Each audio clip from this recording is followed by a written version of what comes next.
혼자 있는 시간도 좋지만 함께하는 시간은 더 좋습니다. 우리는 오늘도 그렇게 함께 자라갑니다.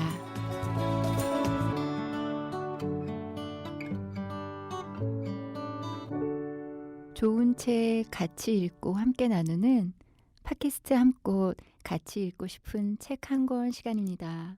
안녕하세요. 저는 소리입니다. 안녕하세요. 콤씨입니다. 안녕하세요. 헬렌입니다. 안녕하세요. 홍시입니다. 네. 2019년이 거의 지나가고 있다는 게 정말 놀랍죠. 특히 오늘 날씨가 완전히 쨍하고 추운 날씨가 돼서 더 느끼는 것 같아요. 맞아요. 약간 저도 요 며칠 정신이 차려진 것 같아요. 가을 날씨에 이렇게 칠렐레 팔렐레 하고 다니다가 갑자기 딱 추우니까 어머 겨울이 올 건가 봐. 올해 끝날 건가 봐 이런 느낌이 확 오더라고요. 갑자기 듣는데 어머 옷 정리를 해야 되네. 언제 하지? 이런 생각이 드네요. 어떤 옷 정리를? 여름옷 같은 건 집어넣고 아. 이제 겨울옷을 꺼내야 되는데 네. 저도 비슷한 생각했는데 오늘은 저희가 본격적으로 책을 나누기 전에 하나 같이 듣고 싶은 파일이 있어요. 인터뷰 파일 중에 한 부분인데요. 함께 듣고 이야기할까요? 전화기를 통해서 팟캐스트로 들을 수 있는 방법을 알아내서 네. 업데이트 된 몇 가지의 방송만 듣게 됐었어요. 네.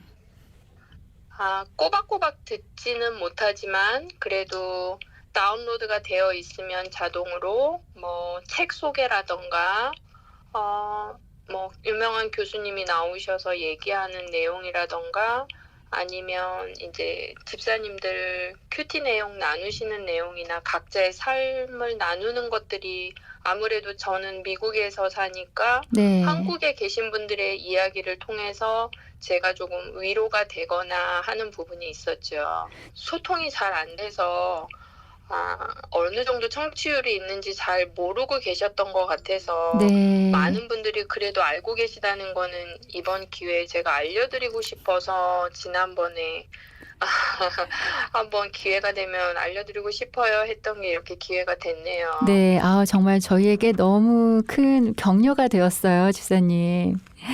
그랬어요. 네. 그래주면 너무 좋겠고 또 더 좋은 정보나 또 좋은 집사님들의 얘기나 그냥 실제 모든 각 삶의 내용이 다른 사람에게는 또 힘과 위로가 된다는 거는 네. 꼭 이 자리를 빌어서 얘기 드리고 싶었어요. 네. 저는 개인적으로 그래도 지금 현재 책 소개는 굉장히 좋은 것 같고요. 네. 또 따로 책을 구해서 읽을 시간이 없지만 간단하게 이렇게 소개시켜 주시는 부분이 제일 저한테는 유익한 것 같아요. 저희들이 서점을 통해서 막 이렇게 온라인 쇼핑이나 이런 걸 하기도 좀 어려운 실정이라 네. 일을 하다 보면 그런데 굉장히 그 부분에 있어서는 좀 저한테는 도움이 많이 되어서 계속 지금 현재 하시는 분들이 더 힘을 내시고 용기도 더 얻으셔서 네. 꾸준히 지금처럼만 해주셔도 저는 더 바랄 게 없는 것 같아요. 네. 네. 잘 정말 듣고 감사합니다. 있습니다. 되게 훈훈하네요. 너무 감사했고요.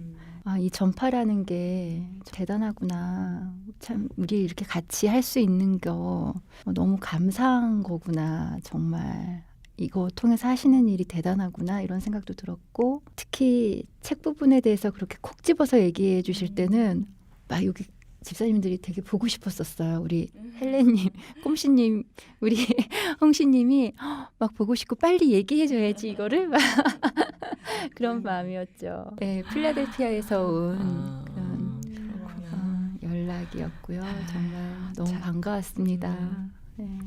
가끔 내가 뭐 하고 있는지 모를 때 이런 건 내가 지금 뭐 하고 있는지 알려주는 신호 같아요. 막 이렇게 도전? 나 너무 정신없이 살았는데 했는데 또 내가 하고 있는 일이 그렇지 않구나.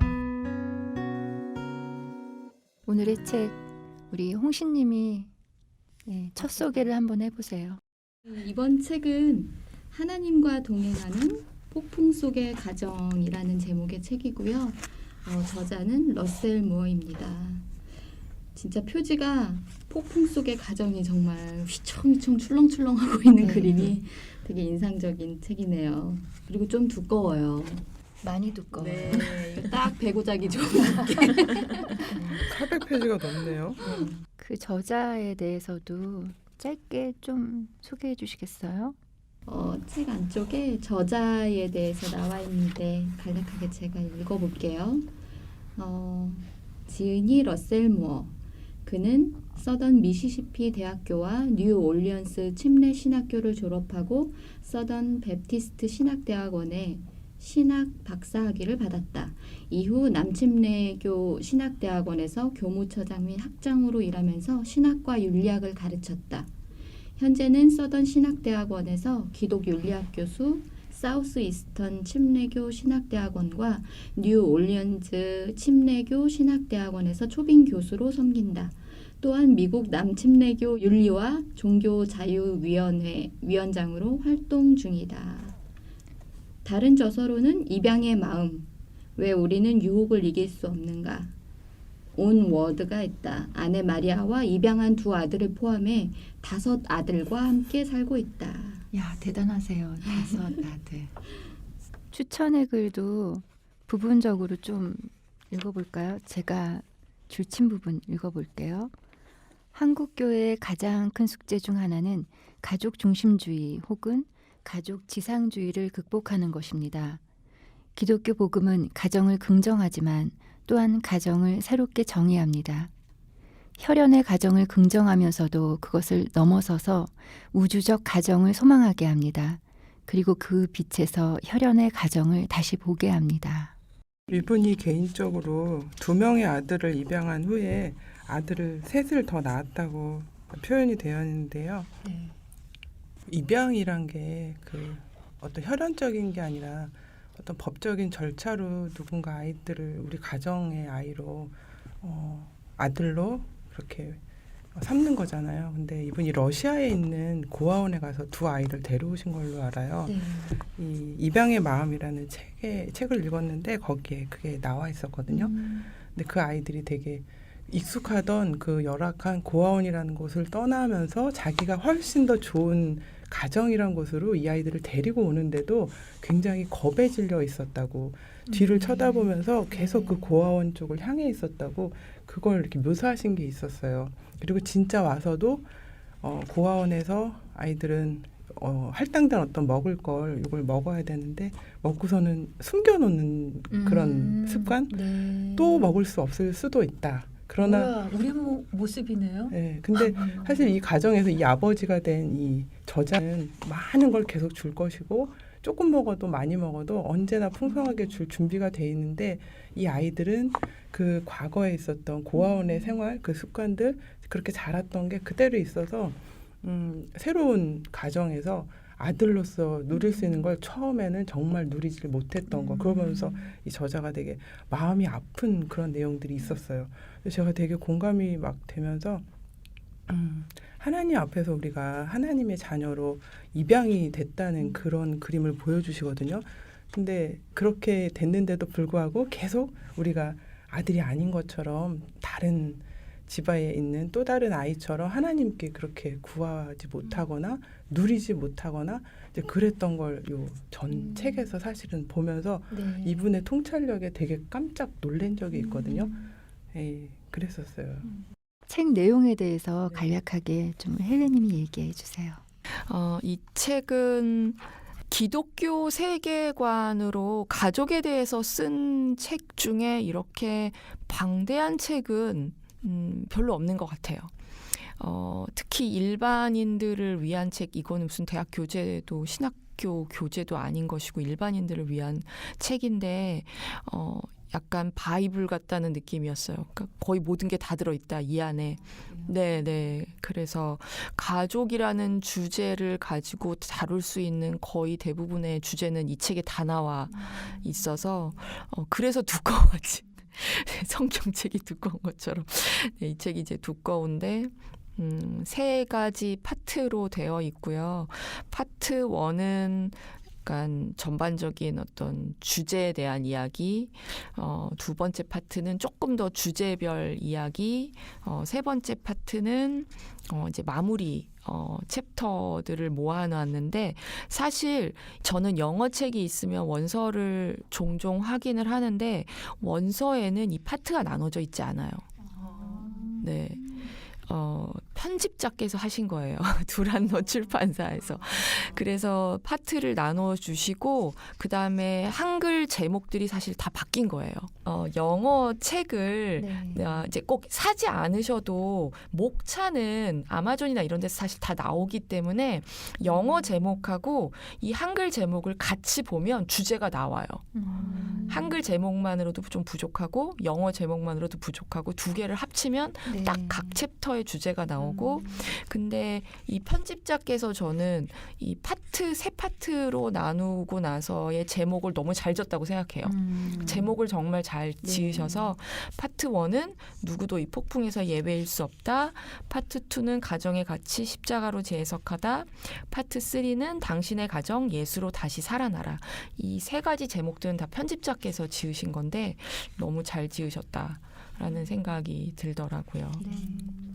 이 처음에 이 책을 이제 읽게 되어서 이렇게 파트 1, 2, 3 보면서 소제목들이 너무 다 그 읽고 싶은 제목들인 거예요.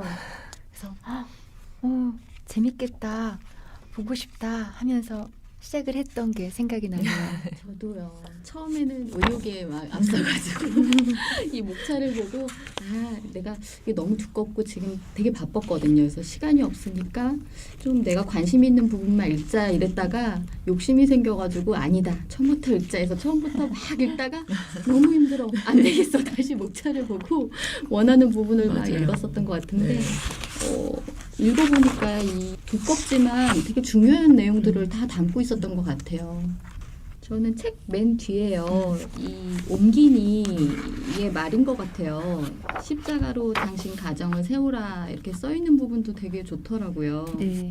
저는 밑줄 친 게 든든한 가족을 둔 사람들은 무슨 일이 일어나서 자신의 가족이 무너질까봐 두려워한다. 건강한 가족이 없는 사람들은 함께할 가족을 갖지 못할까봐 두려워한다. 끔찍한 가족을 경험한 사람들은 이미 받은 피해에서 벗어나지 못하거나 설상가상으로 자신이 그 악몽을 반복하게 될까 두려워한다. 어느 쪽이 되었든 하나님은 그런 우리가 외면하는 것을 향해 부르신다. 그것은 십자가다. 이 말도 되게 좋더라고요.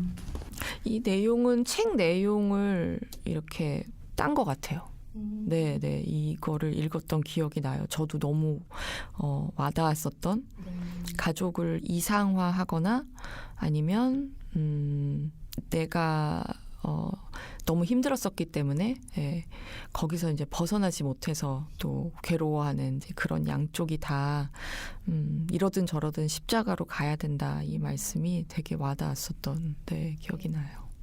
저도 읽으면서 그냥 두 단어로 이렇게 좀 이렇게 집중이 되더라고요. 자기희생이랑 십자가.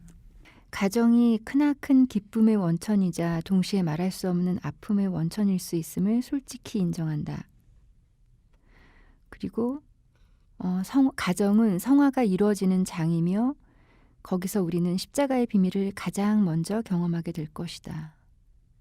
바로 지난주에 교회 우리 그 모임에서 이렇게 나눴었는데 외로움에 대해서 이렇게 나누게 됐어요. 근데 오히려 결혼을 하고 그 남편과 그 같이 있으면서 정말 그 깊은 그 외로움을 그때 알게 됐다는 이야기를 하게 됐거든요.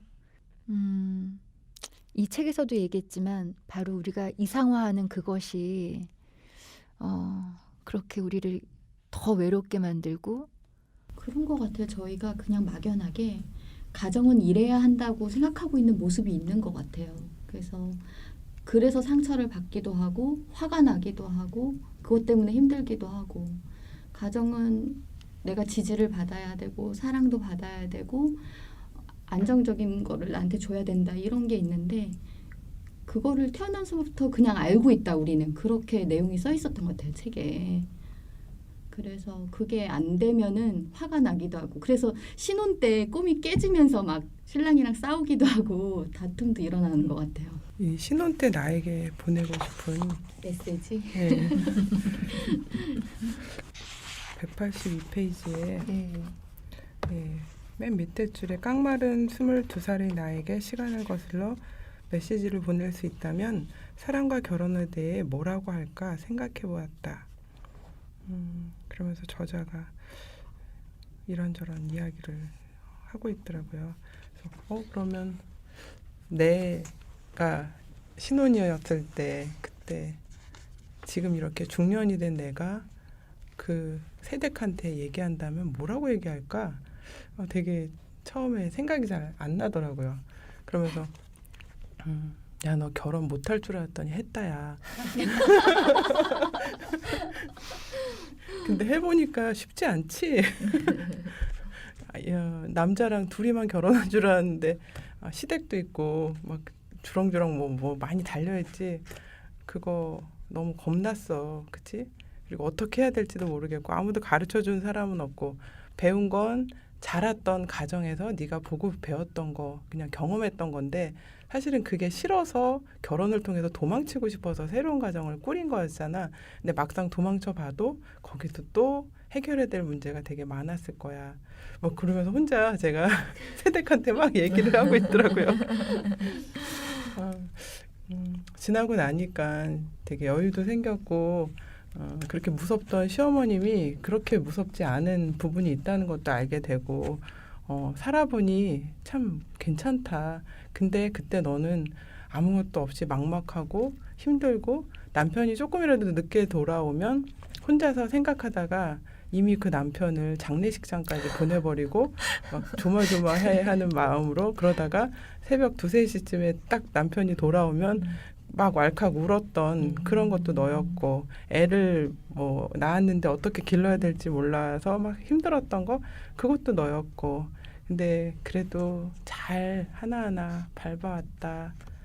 지금에선 얘기할 수 있는데 그때는 참 너무 힘들었던 기억이 막 되살아나더라고요. 그 말씀하시니까 사실 82년생 김지영 이제 소설 나오고 이제 영화도 나왔는데 영화를 보면서 다시 저도 아이를 그렇게 이제 낳아서 키웠을 때가 생각이 났는데 어른들이란 표현 좀 웃기지만 저희도 어른인데 제 기준으로 봐서 어른 어르신들이 종종 하시는 말씀이 사실 그 영화 대사에 이제 그런 게 있어요. 밥은 밥통이하고 빨래는 세탁기가 하는데 도대체 애 하나 키우면서 뭘 그렇게 힘들다고 하냐. 근데 생각해 보면 제가 70년대에 태어난 사람이지만 벌써 저는 거의 공부만 했어요. 그러니까 그렇게 밥은 밥통이하고 빨래는 세탁기가 하는데 뭐가 힘드냐라고 말씀하시는 분들은 진짜 밥통이 없었고 세탁기가 없었던 시대의 분들이시고 그런 분들은 사실은 태어나서 어느 정도 조금만 일할 수 있는 나이가 되면 벌써 아기 등에 업고 네, 굉장히 많은 집안일들을 직접 하셨어야 되는 분들인데 저부터도 그렇고 뭐 80년대생들도 그렇고 어렸을 때는 공부만 했던 그러니까 집안 살림을 하지 않고 너만 잘하면 돼. 너 공부만 잘하면 돼. 라는 인생을 평생 살다가 그 자기 희생이라고 하는 거를 인정할 수가 없었어요. 그래서 너무너무 힘들었던 기억이 나는데 그러니까 정말 신혼의 나 혹은 그렇게 어린 아이를 키웠던 나를 되돌아보면 너무 그 격차가 큰 삶을 갑자기 맞이한 한 번도 생각해보지 않았고 경험해보지 않고 배워보지 않았고 누가 가르쳐주지 않았는데 너무 큰 자기 희생을 해. 그러니까 자기 희생 뭐 그 정도가 자기 희생이야라고 누군가는 또 비난할 수 있겠지만 그냥 우리들의 삶에 있어서는 그게 굉장히 큰 자기 희생이었죠. 예, 잠도 제대로 못 자고 그리고 저희 때만 해도 포대기가 있었어요. 지금은 포대기를 안 하지만 근데 저한테는 포대기라고 하는 거는 정말 50년대, 60년대 그런 거 있잖아요. 되게 이렇게 좀 아무튼 별로 이미지가 좋지 않은 그런 여성의 모습인데 저도 포대기를 할 수밖에 애를 재우려면 포대기를 하고 그리고 나중에는 어떻게 이렇게 하고 밖에를 나가 이런 마음이었지만 나중에는 그러거나 말거나 머리 막 예, 까치질 졌는데 막 포대기 하고 슬리퍼 질질 끌고 그런 나는 아직 20대인데 내 인생은 뭐지? 이런 생각을 했던 네, 그런 근데 그런 시기를 그냥 괜찮은 거야. 예. 잘하고 있어. 예. 왜 우리는 위로받지 못했을까? 그런 마음이 들어요. 그러니까 밥은 밥통이하고 빨래는 세탁기가 하는데 뭐가 힘들어? 이런 비난이 아니라 너무 잘하고 있다. 너무 애쓰고 있다. 그래 그 격차가 얼마나 힘드니? 갑자기 이런 인생을 하니까 얼마나 힘드니? 이런 위로를 난 얼마나 받았지? 다시 이야기해 준다면 위로해주고 싶어요. 그리고 좀 쓰다듬어주고 싶고, 네. 맞아요. 그때 맞아요. 나를 생각하면 처음에 그때 나를 생각했을 때 그때는 정말 마음이 너무 울컥했어요. 너무 안쓰러워서. 근데 이제 이 책을 이제 어제 보면서 이런 메시지를 보낸다면 정말 내가 어떤 메시지를 보낼 수 있을까? 제가 한번 써봤거든요. 소리야. 괜찮아. 네 이상 속의 남편, 가정의 모습은 그냥 이상일 뿐이야. 우린 모두 미숙하고 연약한 죄인이야. 하나님을 바라봐. 남편이 시댁이 대하는 네가 너의 다가 아니야. 하나님 안에서 네가 누군지를 생각해. 잘 모르겠지? 기도해. 하나님께 여쭤봐. 남편을 기다려주고 포용해줘. 인내와 넉넉함은 오히려 남편이 더 필요로 한단다. 남편은 적군이 아니야. 한 팀임을 기억해. 그때 제가 아주 필요한 이야기들이에요. 근데 그때 내가 이런 이야기를 누구한테 듣는다고 잘 받아들였을까요? 안 받아들였을 것 같아요. 맞아요. 그때는 아무것도 안 들리고 아무것도 안 보이고. 들려.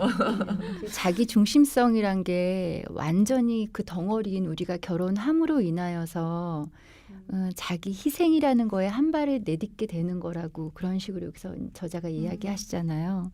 근데 아직도 완전히 여기가 나로 꽉 차 있었던 그 시절을 보냈던 것 같아요.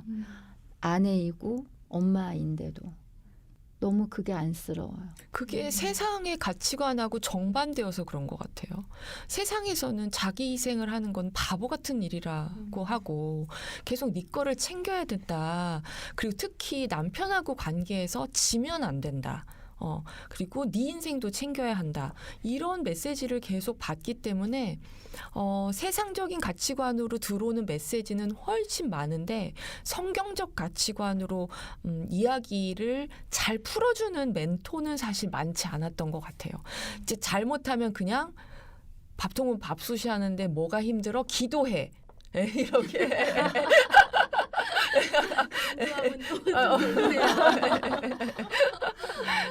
그러니까 성경하면 약간 고리타분하고 뭐 교회 권사님들 하면은 뭔가 우리를 이해 못 해주는 분들인 것 같고 뭐 이렇게 되면서 성경적 가치관으로 얘기해 주는 사람들의 이야기는 잘 안 듣게 되고 세상 가치관은 너무 귀에 쏙쏙 들어오고 맞아요. 저는 이거를 나한테 무슨 얘기를 그 당시에 나한테 무슨 얘기를 해줄 수 있을까 이렇게 생각을 해도 저는 좀 한참 더 시간이 지나봐야 될 것 같은 거예요. 아직도 그 속에 있는 거예요.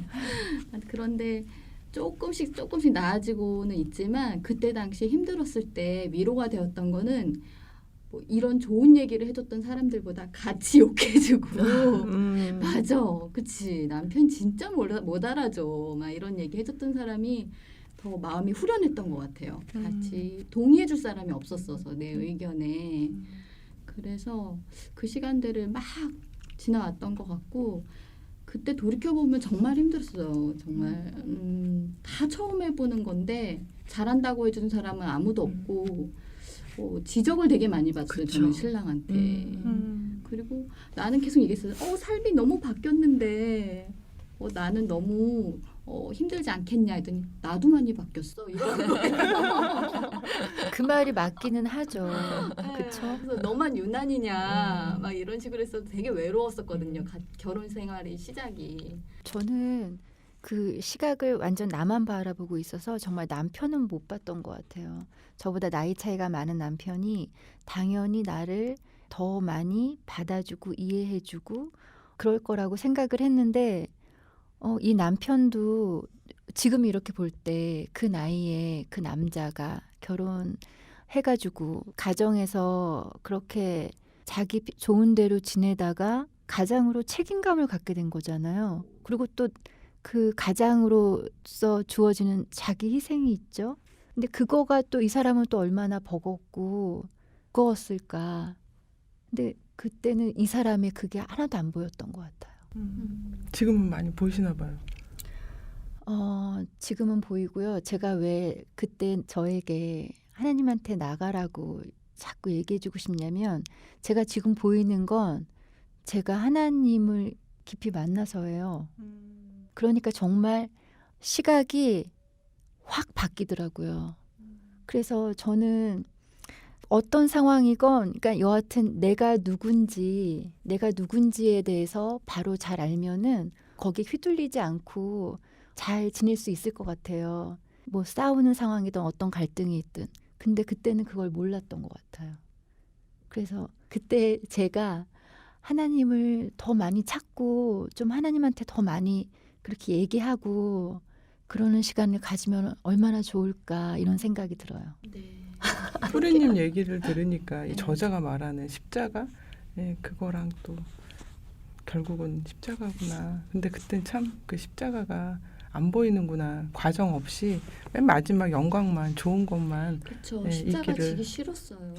맞아요. 싫어요. 무시무시하고 너무 힘들 것 아니, 그쵸. 같고. 십자가 질 수 있는데 고르고 싶었죠. 그 종류의 십자가 지고 싶지 않고 그 좀 더 종류. 우아한 십자가. 맞아요. 지금도 그래요. 고르고 싶어요. 네, 그러네. 저는 막 그때 생각이 나요. 나는 이렇게 밥도 잘 못하고 빨래해도 뭐 깨끗하게도 못하고, 근데 어머님은 정말 잘하시거든요. 그러니까 그런 세상에서 살던 남편이랑 딱 결혼을 했으니까 어느 순간 와, 나 정말 못하고 있는데 이 남편이 볼 때는 참 한심하기도 하고 왜 이런 걸 못하지라고 혹시 그러지 않을까? 그런 말을 안 하는 사람인데, 그래서 어느 날 물어봤어요.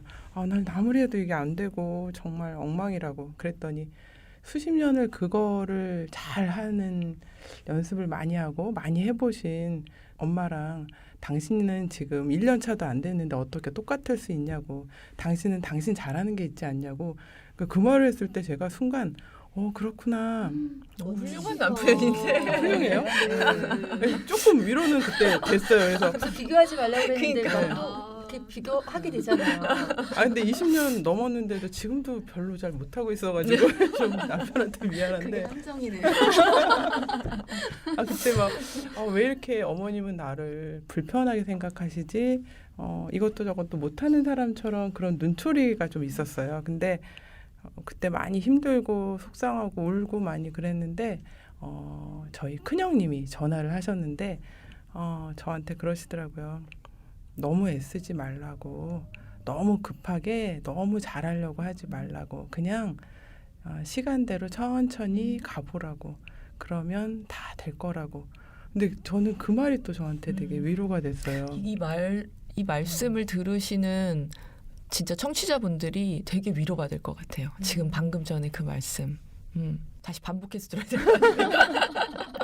너무 애쓰지 말라고.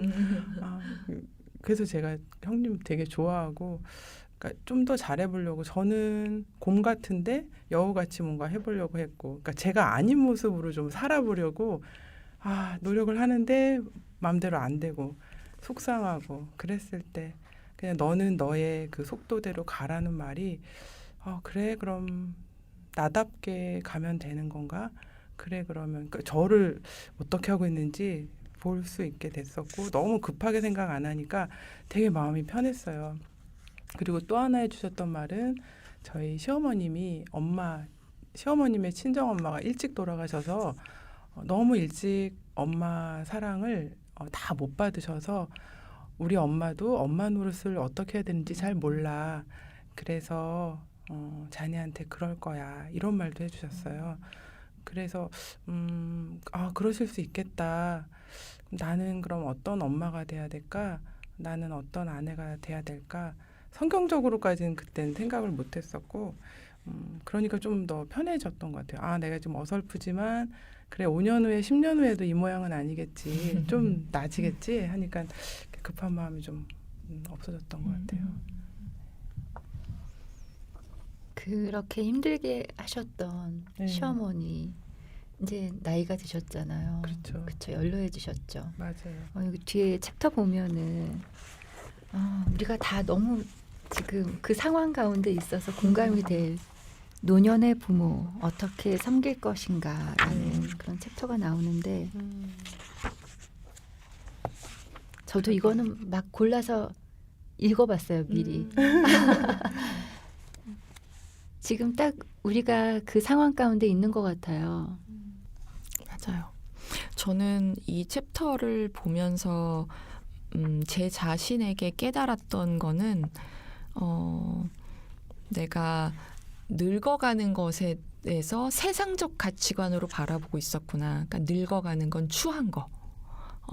그리고 병들고 약해지는 것도 추한 거.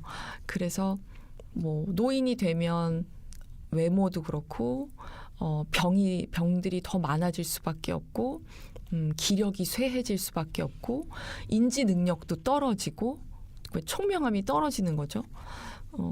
고집이 더 생길 수도 있고 그런 노인하면 떠오르는 그런 모든 이미지들을 굉장히 부정적으로 생각하고 있었구나라는 거를 이제 깨닫게 되면서 이 챕터를 읽지 않았으면 내가 정말 노인이 되었을 때 내 스스로에 대해서 얼마나 비참하게 생각하게 됐을까. 예. 그러니까 내가 되기 싫어하는 그 모습이 결국 되는 건데 그것에 대해서 굉장히 부정적으로 여기면서 뭐 이제 나는 자식 옆에도 안 있을 거야. 왜냐하면 자식에게 그런 모습 보여주고 싶지 않으니까. 자식에게도 언제나 좋은 모습. 이런 것만 보여주고자 하는 게 그것도 또 하나의 교만이구나라고 하는 거를 생각하게 됐어요. 저는 지금 이제 조부모님이 이제 가족 가운데 살아 계시니까 이제 자주 찾아뵙거든요. 주 2회 정도 부원이랑 데리고 신랑이 못 가더라도 그냥 가는데 어릴 때는 불만이 되게 많았어요. 진짜 이 책에 나온 것처럼 너무 관대하신 거예요, 애한테. 기준이 너무 달라가지고 애한테 안 좋은 영향을 미칠 것 같고 그래서 속으로 표현은 안 해도 속으로 왜 저러시지? 막 이러고 돌아오고 막 그랬었는데 이 책에 역할이 다른 거고 그런 부분이 또 필요하다 이렇게 정리를 해주신 게 되게 도움이 되더라고요. 그리고 나이 드신 분들만의 그런 통찰력이 또 있으신 것 같아요. 저희는 모르는. 맞아요. 네. 저는 개인적으로는 굉장히 힘들고 무서웠던 시어머님이 20년 지나면서 제일 무슨 일이 있을 때 저한테 얘기를 하세요. 물론 이제 딸들, 형님들한테도 얘기하시겠죠. 근데 이런저런 속상했던 걸 얘기도 해주시고 여러 번 똑같은 얘기를 들어야 될 때도 있고요. 근데 그냥 어떤 그렇게 얘기를 들을 수 있고 또 얘기를 저한테 하실 수 있다는 자체가 나는 평생 이 관계가 너무 힘든 관계로 굳어질 것 같아라고 생각했던 신혼 때랑 다르게 절대로 그렇지 않구나. 하나님 안에서 그냥 정말 천천히 왔더니 이런 때가 있구나 싶기도 하고 결국은 그래서 그분들이 외롭지 않으시고 한 번이라도 더 웃으시고 한 번이라도 손잡아서 따뜻한 거 온기를 느끼시고 그렇게 채워드릴 수 있는 게 또 젊은 세대들 예, 그 다음 세대들 우리 세대가 또 할 수 있는 연결인 것 같아서 아이들과 조부모님을 잘 연결해 드린다거나 자주 찾아뵈면서 아니면 찾아뵙지 못하면 뭐 전화 드린다거나 아니면 또 생각을 이런 때는 할머니가 이런 얘기 하신 적이 있는데 하면서 그분들에 대해서 추억이나 이런 것들을 꺼내서 아이들하고 나눈다거나 그러면서 그분들이 얼마나 우리한테 또 좋은 걸 주신 게 많은지를 알려주는 것도 또 몫인 것 같다 생각이 들더라고요. 저희가 다 죽잖아요. 근데 마치 먼 나하고는 아주 멀리 있는 것처럼 그렇게 지내잖아요. 근데 노인분들이 또 저희에게 그런 은혜를 주는 것 같아요. 나도 저렇게 약해지고 힘없어지고 그러면서 거기서 오는 겸손함이 있더라고요. 내 마음대로 내 몸이 의지대로 안 되는 거에 대해서 부끄럽고 창피하고 그런 감정과 함께 겸손함이 또 보이시더라고요. 그리고 결국은 하나님께 간다라고 하는 걸 실감나게 한다고 해야 할까요? 예, 나도 저렇게 된다라는 걸 알게 하는. 그러니까 여기서 취약하다, 연약하다 이런 표현을 책에서 썼을 때 그게 영어 단어는 거의 다 vulnerable이라는 단어거든요. 네, V-U-L vulnerable, N-E-R-A-B-L-E, vulnerable이라는 단어인데 저는 그 단어를 이제 미국에서 살면서 되게 많이 들었어요. 물론 이제 상담 전공이어서 더 많이 듣기는 했지만 그 단어가 참 좋더라고요. 보통 어떤 때 써요? 취약하다가 상처가 많아서 예를 들자면 이제 상담에서라면 상처가 많아서 어떤 관계 낯선 사람들하고 만났을 때 vulnerable하다 그러면 이제 관계를 맺는데 어려움을 갖기가 훨씬 쉽다. 네, 이런 맥락에서 네. 갔는데 여기도 그 단어가 되게 많이 나오더라고요. 네. 이제 영어 원서를 보니까. 근데 그 vulnerable하다는 게 우리 노인들도 vulnerable한 거죠. 우리 팟캐스트 한 곳 하나님과 동행하는 폭풍 속의 가정 러셀 무어의 책을 함께 나눴는데요. 이제 저기 마무리해야 될 것 같아요. 우리 그래서 오늘 이 책을 같이 읽고 나눈 그 소감 한마디씩 하고 마무리할까 봐요. 가정은 저에게도 폭풍의 이미지였어요. 여기서 중요한 건 과거형이에요. 지금도 폭풍우가 불어요. 불긴 부는데 지금은 어떻게 표현하면 이 이미지를 잘 표현할 수 있을지 모르겠는데 쉘터 안에 있는 것 같아요. 네. 저의 원가족의 가정은 예측할 수 없는 폭풍이어서 참 힘들었어요. 날씨 예보에 전혀 나오지 않는 폭풍. 예, 그 예측이 안 된다는 게 굉장히 많이 힘들었는데 지금도 역시 예측할 수 없는 건 마찬가지예요. 똑같아요. 언제든지 폭풍가 불어올 수 있다는 걸 알아요. 근데 불안하지 않은 게 내가 쉘터 안에 있다는 확신이 있어서 그런 것 같아요. 불어오거나 말거나 상관없이 나는 안전하다. 라고 이야기할 수 있기 때문에 저에게는 가족은 폭풍의 이미지였다라고 이야기할 수 있는 과거형으로. 네, 과거형으로. 네. 저희 원가족을 생각하면 흑백 텔레비전을 보신 분들이 잘 없으실 텐데 근데 저희 집이 늘 흑백 TV 소리가 잘 안 나는 근데 그 안에서는 굉장한 전쟁터 같은 화면이 막 계속 끊임없이 나오고 힘들고 울고 속상하고 그런 것들이 계속 방영되는 흑백 텔레비전 같은 그런 느낌이었어요. 집을 열고 들어가면. 근데 하나님을 알게 되고 저희 가정이 그랬던 가정이 부모님이나 저희들이나 하나님을 알게 돼서 하나님 안에서 각각이 하나님을 찾고 회복되고 그러면서 칼라 텔레비전 뿐만이 아니라 엄청나게 바뀌었어요. 정말.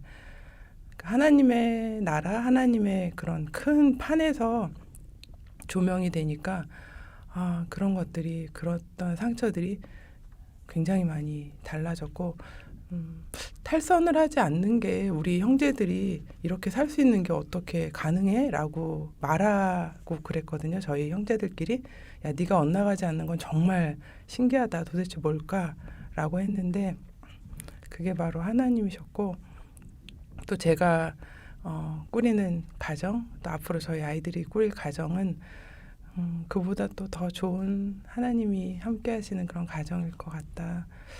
결혼 초기부터 또 나의 노년까지도 다 그려볼 수 있게 해준 책이라서 되게 감사하고 좋습니다. 저는 우리 애들, 아들과 딸에게 결혼에 대해서 좀 제대로 잘 이야기해 줄 수 있겠다. 너무 이상화하지 않게 그런 소망이 막 생겨요. 이 책을 통해 가지고 제가 알게 된 이상적인 결혼이, 이상화한 결혼이 바로 더 오히려 이혼을 하게 하고 갈라서게 하는 원인이 될 수 있다는 걸 제가 알았기 때문에 우리 애들에게는 결혼에 대해서, 결혼은 어떤 것인지 이렇게 한마디 한마디 이렇게 툭툭 내던질 때 그것이 아마 얘네들한테 이렇게 머릿속에 이렇게 남지 않을까 싶거든요. 그렇게 해줄 수 있겠다. 그리고 여기 책에서 그 십자가를 바라보게 하는 멘토에 대해서 나왔는데 나도 그런 멘토가 되고 싶다. 이 사람이 그 문제 속에서 그냥 그 즉흥적인 위로를 해주는 것이 아니라 괜찮아. 그래도 돼. 막 이런 듣기 바로 좋은 위로가 아니라 십자가를 보게 하는 그런 멘토에 대해서 나오잖아요. 그런 멘토가 되고 싶다. 그렇게 나이 들고 싶다. 이런 생각이 들었어요. 원 가족에서 보고 자란 게 별로 없어요. 어떤 상처가 더 많고 잘못된 그 부모의 모델을 보고 더 많이 받아들였기 때문에 우리 부부가 얘한테 정말 좋은 모습을 보여줄 수 있을까? 자신 없고 그렇긴 한데 이 책을 읽으면서 그런 가정 속에서도 우리가 가족에게 줄 수 있는 최선은 더 많은 눈물과 더 절박하게 기도하는 모습, 도움을 요청하는 모습을 아이한테 보여줄 수 있으면 그게 정말 최선이 되겠다 이런 생각이 드네요. 이 책에 대해서 제가 제 유튜브 채널에서 좀 더 많이 쪼개서 정리해 놓은 영상들이 있는데요. 혹시 더 알고 싶으신 분들은 유튜브에 들어가셔서 헬렌쌤 을 검색하시면 헬렌쌤 네, 이름이 바뀌었더라고요. 헬렌쌤으로. 헬렌쌤으로 통화를 하기로 했어요. 네, 사방에서. 네. 좋아요. 검색하시면 폭풍 속의 가정을 제가 조금 더 강의식으로 네. 해놓은 거 보시면은 이 책을 이 400 몇 페이지예요. 몇 회분으로 나누셔서 하셨어요? 네. 총 4개의 영상으로 되어 있습니다. 네. 그 영상 보시면은 책에 대해서 어떤 내용인지 우리는 책을 읽은 우리들의 이야기를 했는데요. 책에 대한 내용은 우리 헬렌쌤이 이야기해 주신 그 유튜브에 들어가시면 좀 더 친절하게 들으실 수 있을 것 같습니다. 네, 오늘 팟캐스트 함께 같이 읽고 싶은 책 한 권, 폭풍 속의 가정. 그냥 폭풍 속의 가정이 아니라 하나님과 동행하는 폭풍 속의 가정. 제목 좋네요. 멋져요. 네, 오늘 시간은 여기서 마치겠습니다.